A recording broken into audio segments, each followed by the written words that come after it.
काजल ये देखो कितना प्यारा लग रहा है ना। राजू ये क्या बदतमीजी है?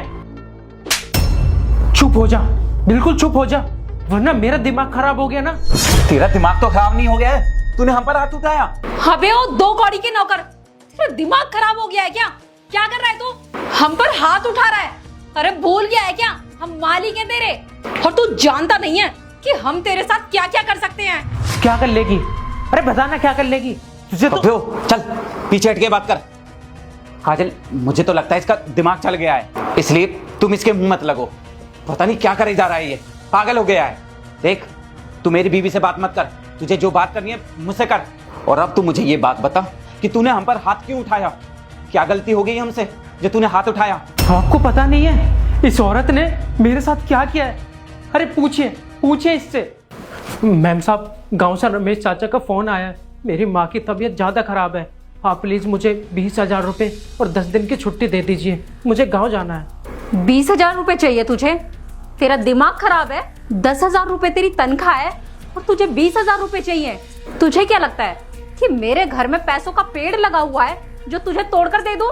और तू एक बात बता मुझे, अगर तू अपनी माँ का इलाज कराने के लिए गाँव चला जाएगा तो यहाँ पर काम कौन करेगा? तेरा बाप। तू चाहता है कि तेरे चक्कर में मैं अपना नुकसान कर बैठूं। अरे ये तो मैं होने नहीं दे सकती। मेरी बात कान खोलकर सुन ले, ना तो तुझे पैसे मिलेंगे और ना ही छुट्टी। जाकर बर्तन साफ कर ले, कभी दूं तुझे पैसे और छुट्टी। मैम साहब, आप कैसी बात कर रही है? वहाँ गांव में मेरी अम्मा मौत और जिंदगी के बीच में जूझ रही है और आप बोल रही हैं मुझसे कि जाके बर्तन धो।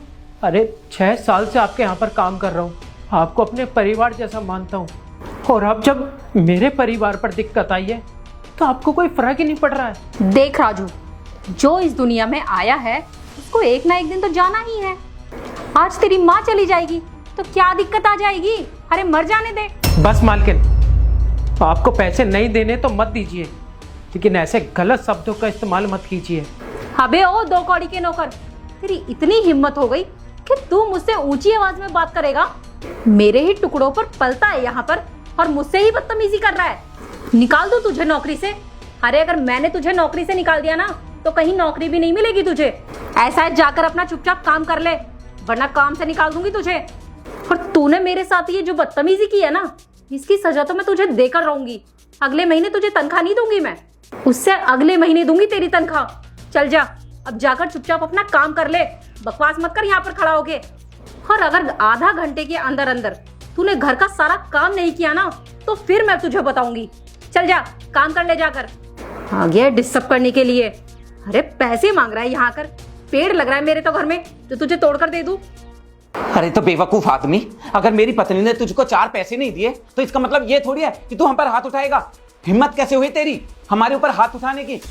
अगर तुझको पैसे ही चाहिए थे तो मांग लेता, मुझसे मांग लेता, मैं पैसे देता तुझे। लेकिन ऐसे हाथ उठाने की क्या जरूरत है? हिम्मत कैसे हुई तेरी हाथ उठाने की? अजीब पागल आदमी है, पैसे नहीं दिए, इतनी सी बात पर हाथ उठा रहा है। अरे जिस पैसे की वजह से मेरी अम्मा की जान चली गई तो मैं क्या करूं? नहीं, ऐसे पैसे का मैं क्या करूं? वैसे तो मैं आपकी बहुत इज्जत करता था, लेकिन मेरा दिमाग बहुत खराब है। अरे क्या कहते थे आप कि अगर कोई भी जरूरत हो तो मुझे एक बार बता देना। अरे तुम लोगों की वजह से मेरी अम्मा मुझे छोड़कर चली गई, इस औरत की वजह से, और शायद आपकी वजह से भी। अबे ये क्या कहना चाह रहा है तू? तेरी माँ की जान हमारी वजह से कैसे चली गई? हमने क्या किया है? क्या किया है हमने? हमने कुछ नहीं किया। इसमें आपकी कोई गलती नहीं है। अरे मैं आया था जब मेरी माँ की तबीयत बहुत ज़्यादा ख़राब थी, कुल 20,000 रुपये मांगने, लेकिन मैडम ने मुझसे बोला तेरी माँ मर रही हो या जिंदा हो मुझे इस बात से कोई मतलब नहीं है, मेरे पास पैसे नहीं है। मुझे इसकी बद्दुआ लग गई साहब। मेरी अम्मा मुझे छोड़कर बहुत दूर चली गई, बहुत दूर चली गई, और आप बोल रहे हैं कि आपने कुछ नहीं किया। अरे पैसे दे देते तो पैसे लेकर मैं भाग जाता क्या? अरे कहाँ जाता? 6 साल से आपके यहाँ पर काम कर रहा हूँ, आपके अंदर इतनी भी इंसानियत नहीं है क्या? आपसे इन्होंने बोला होगा ना कि राजू आया होगा पैसे लेने के लिए, बोला होगा ना, लेकिन आपको इस सब से क्या मतलब है साहब?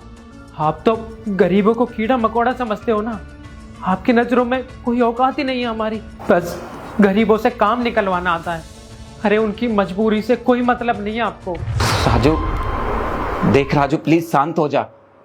देख, जो कुछ भी हुआ है मुझे सच में उसका बहुत अफसोस है। मुझे सच में ये नहीं पता था कि हमारे पैसे ना देने से तेरी माँ की जान भी जा सकती है। और देख, सच बताऊं तो सच बात मुझे मालूम भी नहीं थी। तेरी मालकिन ने मुझे इस तरीके से नहीं बताया था कि तेरी माँ की तबीयत खराब है, तुझे अपनी माँ का ऑपरेशन कराना है और तुझे पैसों की सख्त जरूरत है। तेरी मालकिन ने तो मुझसे यही बोला था कि राजू ना ज्यादा सर पे चढ़ रहा है, एक्स्ट्रा पैसे मांग रहा है, जब देखो पैसे मांगता रहता है। तो बस इसलिए मैंने भी इसकी हाँ में हाँ मिला दी कि भाई नौकर को ज्यादा सर पर नहीं चढ़ाना चाहिए और जो हम सैलरी देते हैं वो काफी है, क्योंकि हम हमेशा सैलरी टाइम पर देते हैं। लेकिन अगर बात तेरी माँ के इलाज की थी, उनका ऑपरेशन कराना था, तो सच में ये हमारी गलती है। हमें तुझे सच में पैसे देने चाहिए थे। और सच बताऊं तो मुझे तो मालूम ही नहीं था कि तू इसलिए पैसे मांगने के लिए आया है। तू अपनी मालकिन के पास पैसे मांगने के लिए आया, तूने इसको अपनी पूरी सच्चाई बताई कि तेरी माँ की तबीयत खराब है, उनका इलाज कराना है। अब इसने तुझको अनसुना कर दिया, तेरे साथ बदतमीजी की, और इसने मुझको भी सच्चाई नहीं बताई। उसके बाद मुझे तो कुछ पता ही नहीं था, और ना ही तू मेरे पास आया पैसे मांगने के लिए। तो तू खुद ही बता, मेरी इसमें कहाँ गलती है? वरना भाई मैं तो देख तेरी मदद जरूर करता। मैंने पहले भी तेरी मदद की है, जब जब तुझे पैसों की जरूरत पड़ी है मैंने हमेशा तुझे पैसे दिए हैं। पर इस बार तुझसे एक गलती हो गई, तो अपनी मालकिन के पास पैसे मांगने के लिए आया। तुझे मेरे पास भी आना चाहिए था यार, मुझे बतानी चाहिए थी कि तुझको पैसों की कितनी जरूरत है। देख भाई, जो हो गया है मैं उसे बिल्कुल नहीं बदल सकता हूँ, लेकिन भाई तू प्लीज मेरी बात सुन, समझ मेरी बात को। तू जितना पैसा बोलेगा हम तुझे उतना पैसा दे देंगे।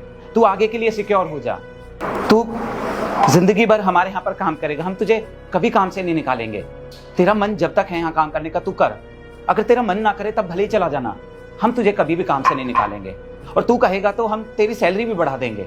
और देख, तेरी शादी होगी, तेरे बच्चे होंगे, उनकी पढ़ाई का खर्चा भी मैं उठाऊंगा, उनकी पूरी पढ़ाई की जिम्मेदारी मैं लूंगा। लेकिन भाई देख, जो हो गया प्लीज उसे भूल जा। हमसे जो हुआ माफ कर दे, हमारी गलती को प्लीज भूल जा यार। अरे चुप, तू आज मेरी नजरों से गिर गया है। अरे जिसे मैं साफ बोलता था, इतनी इज्जत करता था, इसके सामने हाथ जोड़ता था, आज वो इतना गिर गया है। और क्या बोल रहे हो कि पैसे देते रहोगे, जॉब तुम्हारी यहाँ पर हमेशा रहेगी। अरे क्या करूँगा मैं ऐसे पैसे का, जब मेरी अम्मा इस दुनिया में नहीं है। अरे मैं जीता किसके लिए था, कमाता किसके लिए था? अपनी अम्मा के लिए।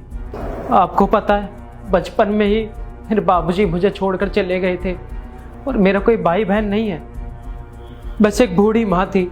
उनके लिए जीता था, कमाता था, उनके साथ खुशी खुशी रहता था। और अब जब वो मुझे छोड़कर चली गई हैं, तो आप पैसों का लालच दे रहे हैं मुझे। अरे कैसे इंसान हैं आप? मुझे यहाँ नौकरी करनी नहीं है, मैं यहाँ आप लोगों के साथ नहीं रह सकता। अरे जिनकी वजह से मेरी अम्मा छोड़कर चली गई, उन लोगों का मुंह दोबारा नहीं देख सकता। राजू प्लीज देख, हमारी बात को समझ। अब जो हुआ है हम उसको बदल तो सकते नहीं है। तुझे हमें जो सजा देनी है तो हमें सजा दे ले, जो बोलना है तुझे बोल ले, डांटना है डांट ले, अगर तुझे हमें पीटना है मारना है तो पीट ले। लेकिन तू ही बता यार, हम करें तो क्या करें? हमें कुछ भी समझ में नहीं आ रहा है। अब देख, मैं बस इतना कहना चाह रहा हूँ कि तू नौकरी मत छोड़ यार, प्लीज नौकरी मत छोड़ हमारे यहाँ से। मैं तेरे आगे हाथ जोड़ता हूँ भाई, हमको हमारी गलती सुधारने का मौका दे दे यार, और ऐसे गुस्सा मत कर, हमारे यहाँ से नौकरी मत छोड़ प्लीज भाई, हमें एक मौका दे दे प्लीज, हमारे यहाँ से नौकरी छोड़कर मत जा, हमें हमारी गलती सुधारने का मौका दे दे भाई। तू जो कहेगा हम वो सजा भुगतने के लिए तैयार हैं। तू बता तो सही, तू क्या सजा देना चाहता है हमें? हम सजा भुगतने के लिए तैयार हैं भाई, बस प्लीज हमारे यहाँ से नौकरी छोड़कर मत जा। चलो आप बताओ, क्या सजा दूं मैं आपको? पुलिस में जाके कंप्लेंट करूं?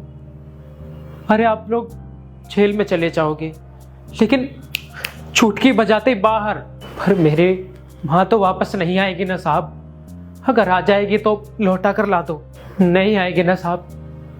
खैर, आप दोनों से हाथ जोड़कर विनती है, आप लोगों को तो मैं अपना परिवार मानता था, लेकिन आप लोगों ने मुझे अपना परिवार नहीं माना, और हमेशा मैं आप लोगों को अपना परिवार ही मानूंगा। लेकिन एक विनती है, मेरे जाने के बाद आपके यहाँ पर कोई और नौकर आएगा, उसको भी कभी कोई परेशानी हो तो प्लीज़ समझ लेना, क्योंकि मैंने तो बर्दाश्त कर लिया, लेकिन शायद वो बर्दाश्त कर पाए ना कर पाए साहब, बस यही चाहता हूँ साहब। और बाकी आप दोनों अपनी ज़िंदगी में खुश रहिए, अपनी ज़िंदगी में बहुत खुश रहिए, आगे बढ़िए। और मैं आप लोगों को कोई कंप्लेंट नहीं करूँगा, कोई कंप्लेंट नहीं करूँगा साहब। चलता हूँ मैं। राजू राजू रुक तो सही, मेरी बात तो सुन। राहुल, काजल, इस सब में ना सबसे बड़ी गलती तुम्हारी है। हाँ, गलती मेरी भी है कि मैं तुम्हारा पति हूँ और तुम्हारी बातों में आ गया, पर सबसे बड़ी गलती तुम्हारी है क्योंकि तुम्हारे अंदर से ना इंसानियत खत्म हो चुकी है, मर चुकी है तुम्हारी इंसानियत। बस तुम्हारी वजह से ना उस बेचारे ने अपनी माँ को खो दी है। इतने सालों से इतनी ईमानदारी से वो हमारे यहाँ पर काम कर रहा था और तुमने उसके साथ ऐसा किया। मुझे सच में तुमसे ये बिल्कुल भी उम्मीद नहीं थी, और अब तो मुझे सच में ऐसा लग रहा है कि जब हमारे नौकर के साथ तुमने ऐसा कर दिया है तो हो सकता है कल को तुम मेरे साथ भी ऐसा कर दो। हो सकता है तुम किसी लालच में आकर, किसी गुस्से में आकर या किसी घमंड में आकर मेरे साथ भी ऐसा ही कर दो। क्या भरोसा तुम्हारा, कैसे भरोसा करूं मैं तुम पर। उस बेचारे की माँ का इलाज होना था, ऑपरेशन होना था, वो तुम्हारे सामने गिड़गिड़ा रहा था, पैसे मांग रहा था, भीख मांग रहा था और तुमने उसकी मदद नहीं की। सब कुछ पता होते हुए तुमने उसको घर तक जाने नहीं दिया। अरे शर्म आनी चाहिए तुम्हें अपनी इस हरकत पर, डूब कर मर जाना चाहिए तुम्हें। कैसे इंसान हो यार तुम, तुम्हें जरा सी भी दया नहीं आई उसके ऊपर। वो बेचारा कितना परेशान था, कितना गिड़गिड़ा रहा था, तुमने जरा सा भी नहीं सोचा उसकी माँ के बारे में। पता नहीं यार तुम्हें कैसे शर्म नहीं आ रही है। सच में मुझे तो बहुत शर्म आ रही है। मुझे समझ में नहीं आ रहा कि मैं क्या करूं। लेकिन एक बात जरूर याद रखना, जो तुमने किया है ना उसकी सजा हम दोनों को एक ना एक दिन जरूर भुगतनी पड़ेगी। बस